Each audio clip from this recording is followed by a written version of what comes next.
Alan, what's the most important thing to keep in mind about what makes these river debates so difficult to resolve? One thing to keep in mind when you're looking at how emotional and how intense these debates get is to remember that not every decision that is made in life is always based on money. If you take a look at the Mississippi River barge interest, you're looking at $7 billion potentially in disrupted traffic in December and January. That's a lot of money. But as you go upriver in the Missouri, you see a bunch of other interests come into play. You see the irrigation interest. You see the recreation interest. You have Indian nations that have tribal commitments. You have a lot of emotion tied into this river and the management in it, and it makes these very complex decisions to make. Even from a dollars and cents perspective, it seems like a fairly easy call for the Obama administration. Well, Alan, how certain is it that traffic on the river is going to stop?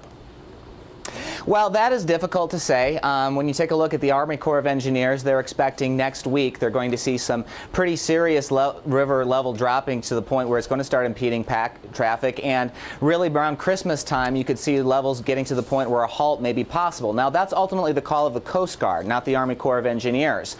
But if you are a barge shipper, you're at a point now where you really have to start looking at other options for transportation. And given the efficiency on a dollars and cents basis of barge traffic versus rail versus truck, a lot of folks may just be keeping stuff in warehouses, and that could lead to some shortages of some key commodities such as fertilizers going into the next growing season. And Alan, you were covering that drought for us in the Midwest this summer. Did this debate over the water levels of the Mississippi, did it get lost in all of the other noise?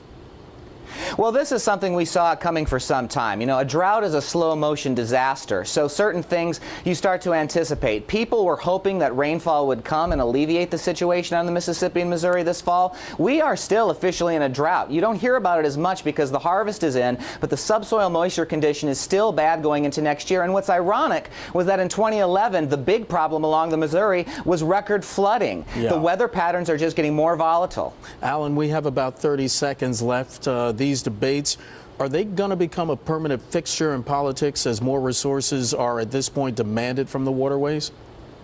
Well, you know, it's interesting you bring that up because on Monday I was at the Standing Rock Sioux Nation over in Fort Yates, North Dakota, and they were talking about how they've seen a century of river development, and in the end they believe that the river always wins. And as you take a look at these debates, it does seem that in the end the river is going to have the final say.